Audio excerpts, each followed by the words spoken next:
Thank you, Craig. What fun things to do over the summer, Nate? I think especially the ones that are probably the best options today and the next few days. Synchronized swimming, boating, anything inside or with water, probably, right? In the water, in the shade. Yeah, Craig was just outside of that shade.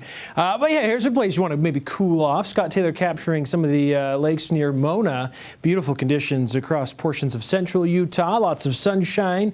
A delayed or a video from earlier today at Cedar City Airport from the Southern Utah University Camera Network showing again, the clear skies there. We had record heat in Cedar City today, 81 right now in Cedar. The high today was 102, broke the previous record of 101 back in 1960. So we talked about Salt Lake hitting record highs, beat the previous record by 3 degrees. Kanab had 105, tied that previous record of 2006. Eskdale 105, 102 is the previous record. And Kodachrome 101 versus 100 in 1998. So everywhere you look, it was almost triple-digit heat across the high-temperature map for today. We had upper 80s and low 90s across southwest Wyoming, triple-digit heat for eastern Nevada, 105 in Ely, Wendover, 104. Not quite as hot across eastern Nevada. Southern Utah as well. We're expecting similar temperatures to what we saw today. We hit 114 in St. George, 113 tomorrow. The record high is 112, so should be a new record high in St. George on Monday. Not quite record highs Tuesday, Wednesday, but very close.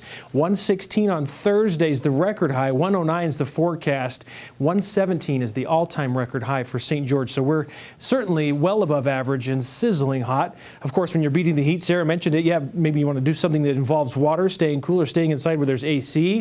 If you are outside, wear lightweight and light-colored clothing to help keep you a little cooler for whatever period of time you're outside, but don't do anything strenuous outside with the heat of the day or the peak heat of the day.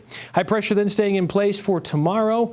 A little bit of a trough just clips northern Utah. Should drop our temperatures ever so slightly towards middle of the week. It brings a little bit of moisture with it. We're going to be seeing some increased clouds Monday night into Tuesday, maybe a few mountain isolated showers. This model showing maybe even an isolated storm for the valleys, but with how dry our air is, I think we'll see some gusty winds.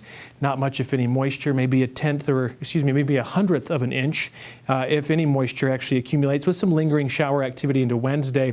There's that storm threat for Monday evening, showing the far northwest corner having a slight chance of maybe a storm. Temperatures tomorrow back in the triple digits, hot everywhere you look. 103 for Salt Lake, so a couple degrees cooler, but still very hot. 113 in St. George.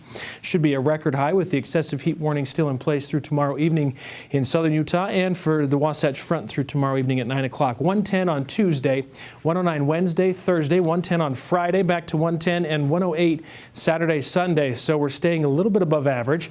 102 is our normal high for southern Utah this time of year. Well above average by almost 10 degrees for the Wasatch Front on Monday. Upper 90s Tuesday, Wednesday. We're throwing just a very slight chance of an isolated shower or thunderstorm. 99 on Thursday.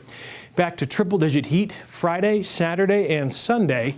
So after that weak trough grazes northern Utah, Monday night into Tuesday, we'll see that brief break in temperatures, but then high pressure takes over again, and we're back in triple-digit territory. Sarah?